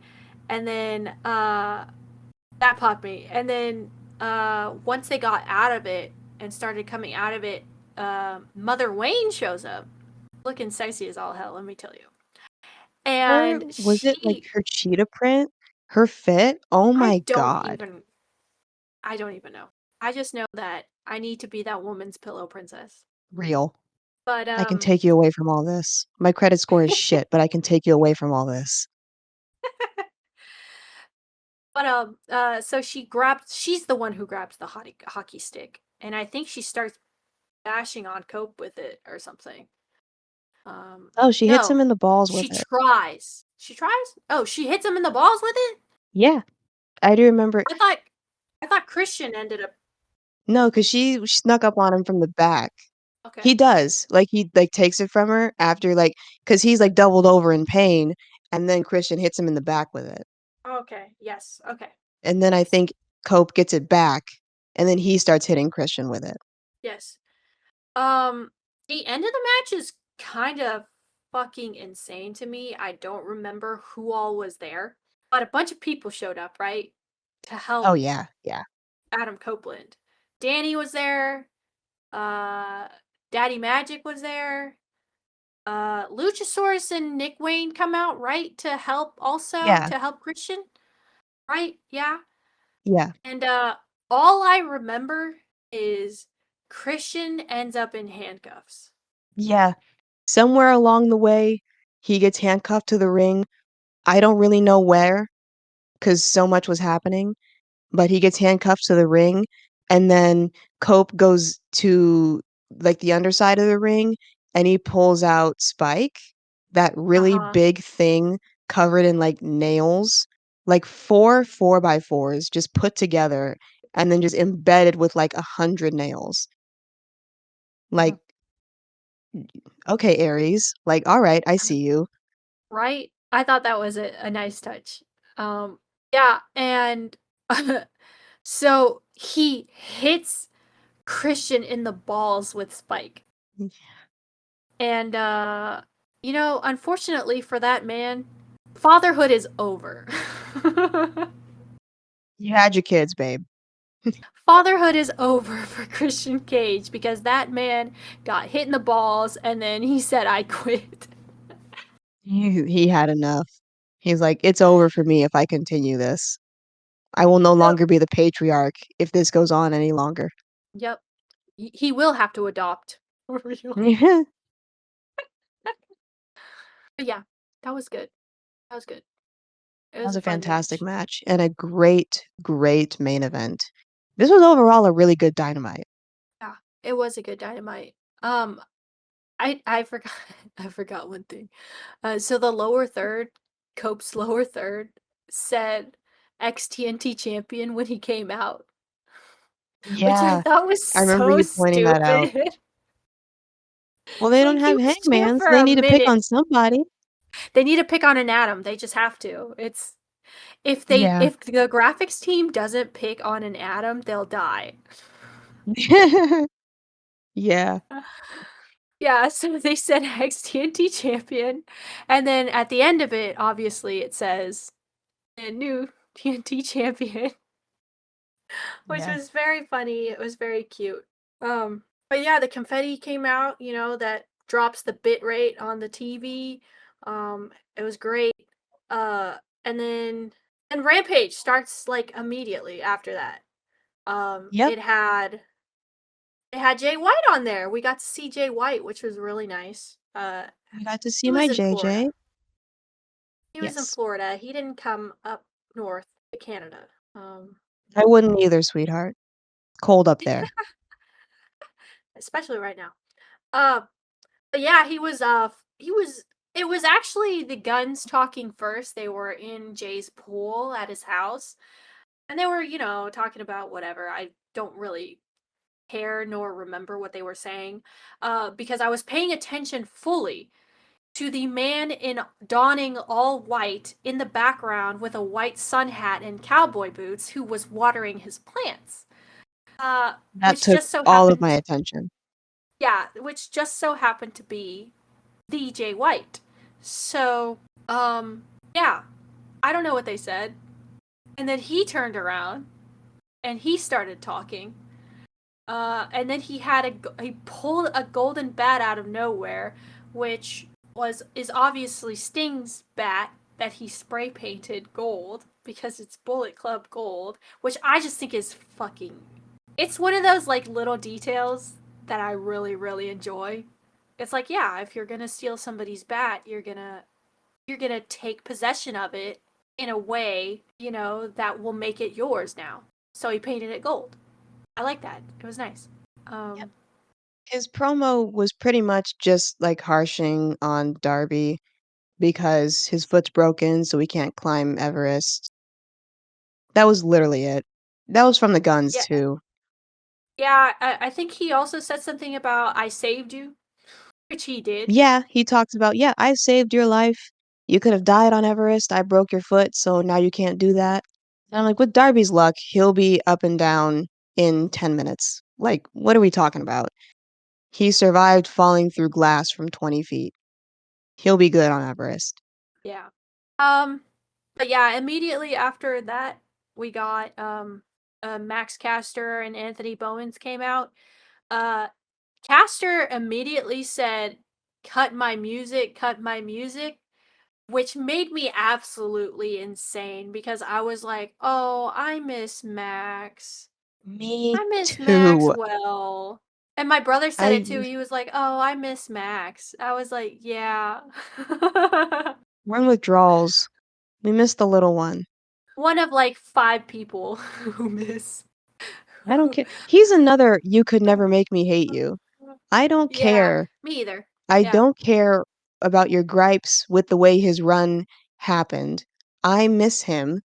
First of all, I hope he's healing well because he wrestled through a lot of injuries, which I don't condone, but they're going to do it anyway.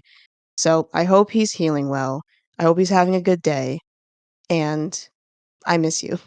Yeah, I do miss him.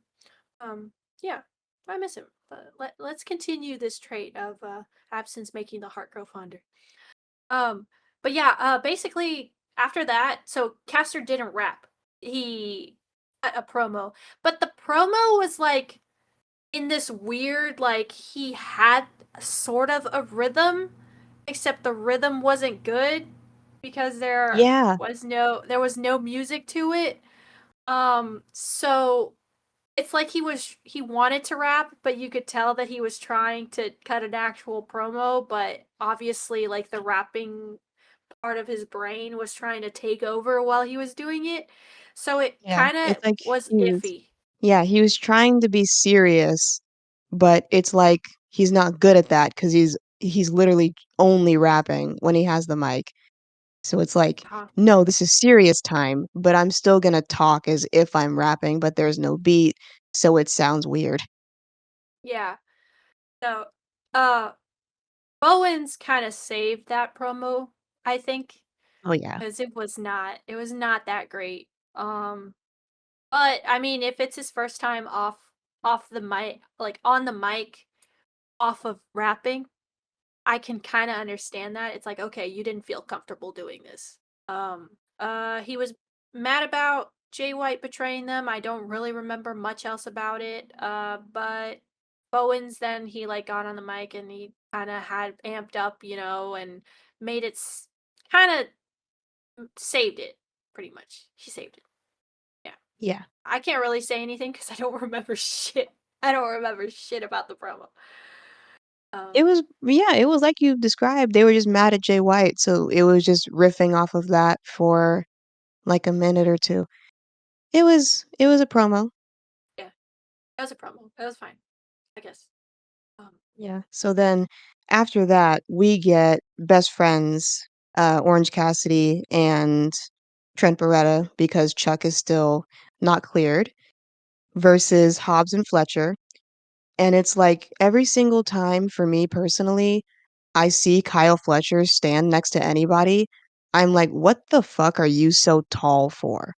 He's like, okay, you're not going to get this reference, but I'm going to say it anyway.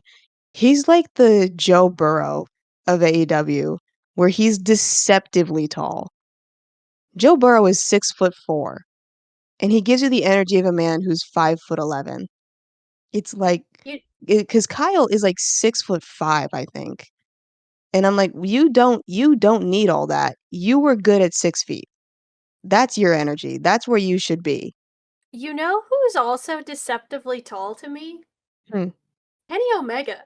He's Is that not just that me? tall.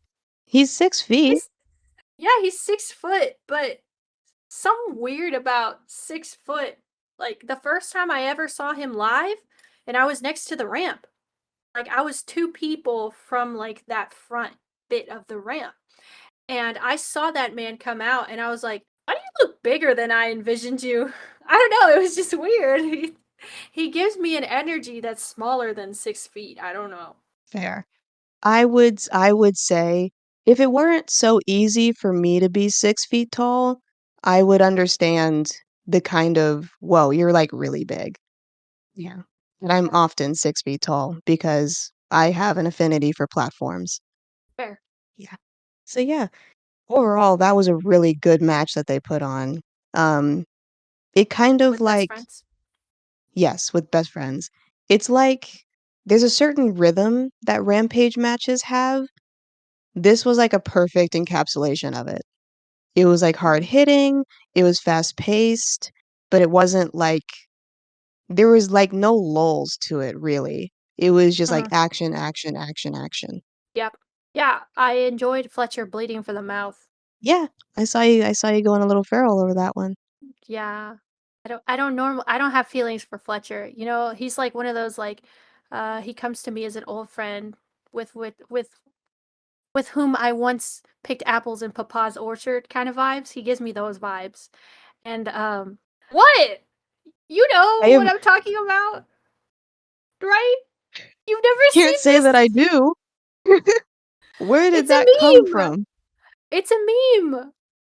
It's a meme on Twitter. From what decade? From this decade, people have been saying it. I'm so sorry, I've never seen that before in my life. Yeah, it starts off with like, I don't feel any sexual attraction to this man.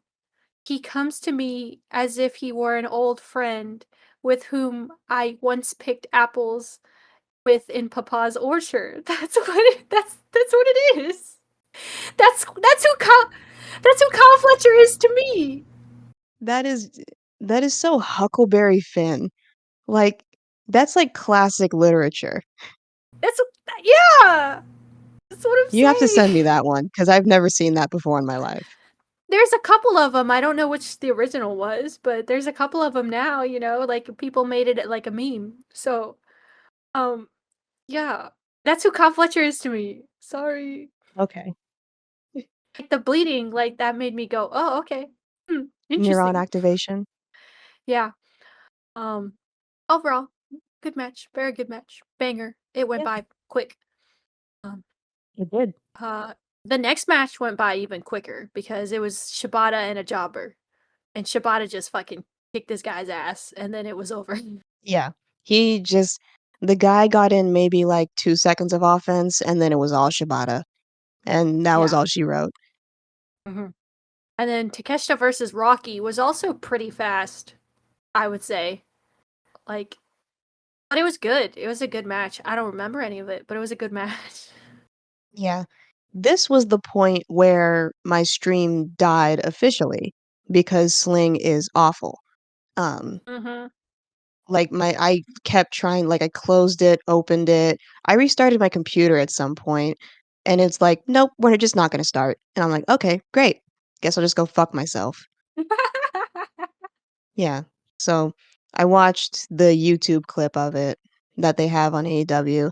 And then I watched our next match on YouTube as well, which was the women's street fight between Chris and Willow and Sky and Julia with Big Stoke on commentary. And it's like every single street fight that they have is a hit, no misses. Every single street fight, they go out and they deliver. And I greatly appreciate how everybody puts their all into these because they are very important to women's wrestling. Yeah, it is really nice to see that. Um, I saw there was a video, like some Instagram story from like a casual fan who went to go see AEW, like first time they'd ever seen pro wrestling, and they were like insane for this match. They were like, and then the girl flipped over the other girl, and then she landed in the thumbtacks, and I was like, yes, girl, Yeah. yes, you get it, you get it. Isn't it awesome when women Welcome. do this stuff? Welcome. It was awesome. Yeah, I liked it. You love to Yeah, see it. you love to see it. You love to see it. It was I good. love when people have I love when people have a trial by fire with pro wrestling. Like the first thing you show them is just like the most intense match ever. Like I think one of the first matches my mom ever like sat down and watched with me was The Rock versus Mankind Royal Rumble 1999, which was their I Quit match. It is infamous for The Rock going way too far with Mick Foley in front of Mick Foley's kids and making them cry profusely. I think somebody mentioned this match to me on Twitter, like literally yesterday. They brought it up, Oh, and I sick. Do said you I'd wanna never watch seen it? it before. Maybe one day, yeah. Yeah. Yay. Maybe we can do like a watch along next week or something. That'd be fun. That'd be so much fun because Yeah, we I just have to do figure out how to get it to work on here. yeah, well, We can I'll share a figure it screen, out. right?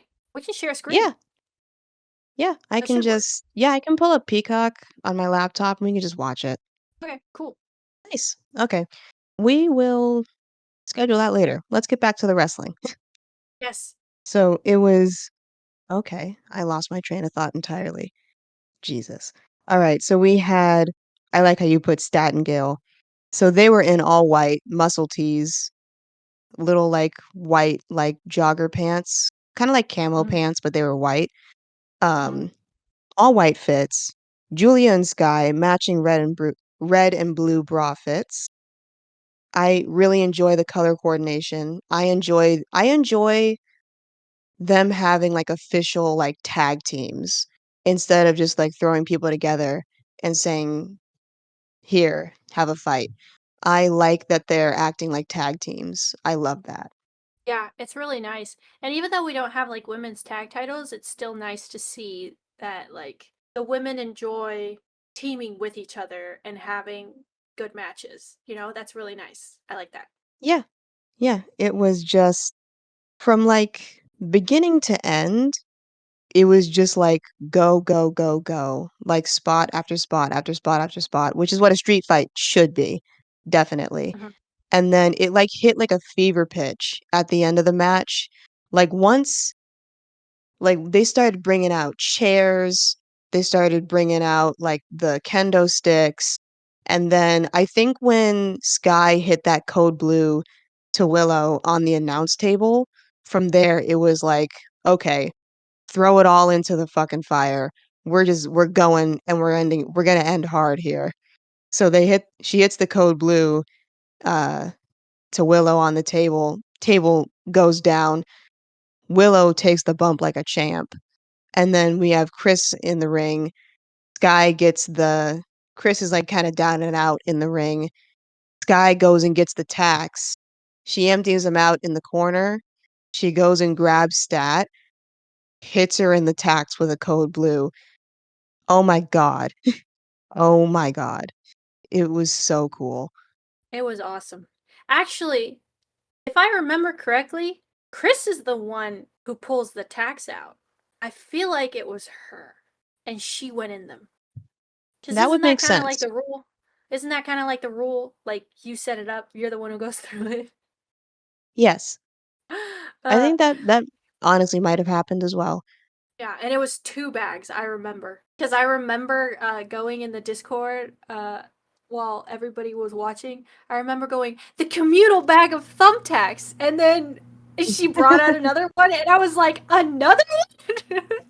And another one. Yeah, so that shit made me laugh. Yeah. Yeah. They're so cool, man. I'm so happy that the girls get to do stuff like that. And Me they always too. deliver. It's so Yeah. enjoyable. They main evented the whole night. They did. They Like yeah, technically, yeah, they technically main evented everything. yeah. Like if it was a 3-hour Raw, it would have been the main event because Yeah. they always put like the supposed most important thing on the show at the end of hour 2, but the main event is still the main event in hour 3, you know? So like Carl's main event. Yeah. Yeah. It Because was they, awesome. yeah, if you guys didn't watch the episode, they had Dynamite and Rampage back to back because they're doing March Madness Friday, Saturday, and I think Sunday as well. So there's also not going to be a collision this week because they've got Which was basketball today. going on. Oh yeah. Oh my God, it is Saturday. Yeah, today's Saturday. There wasn't a Look at me collision not having today. a concept of time. Although if you looked at Twitter, you would have thought that there was a collision because there was at least 2 or 3 people doing bits where they were one pretending to be Tony Khan or two pretending they were live watching Collision. And it's That's like funny. me and one other person on my Twitter both were like, did did did they just Goncharov a collision? What the Just fuck make is one up. going on here? Yeah, that was so funny. Yeah. I was on a road trip, so I didn't get to watch most people Goncharving collision. I fell asleep on the way home, but I got to see it a little bit after how they were how they had cracked some jokes. But yeah, Nice. wrestling fans are just hilarious sometimes. Most times they're not They though. are. Most times they suck. Most times they're the worst people I've ever interacted with. But sometimes they're really awesome. Who won the match? It's the only thing that I don't remember. Oh, Sky and Julia. There you go. Okay. Yep. They got the pin on Chris. They did. Mm-hmm. Hmm. Poor Miss Stat. So that's what it feels like to only cover a week of wrestling, and we somehow turned it into 2 hours, like we always do. But hey, we're doing our best. All right, my tummy's growling. We gotta get out of here. Okay, Pat McAfee. All I had was 3 chicken fingers and mac and cheese the whole day. I had the chicken fingers in the morning and then like a little side of mac and cheese at like 5. I'm starving. That is not enough. You're right. You need food. But I Yeah. was like the Pat McAfee. What is it? What do you call it? Reference, I guess, that you were The making? the reference, yeah. It's because whenever him and his crew start talking about some out of pocket shit, he just goes, "All right, let's get out of here." Like that's his let's move on. Like, "All right, let's get out of here." I've Yeah. been watching a lot of Pat McAfee show because he's extremely funny. And also, I've gotten myself back into football full force. And it's off Good for you. season and there's nothing really going on. So he's talking about March Madness and he's talking about all the why am I saying this? You don't care. Like, let me shut up. Look, I wish it was like okay, so on One Nation Radio, right? Both James and Rich, they both watch football and basketball and all kinds of stuff, because they're men. They like sports. So so they can like talk to each other about this kind of stuff.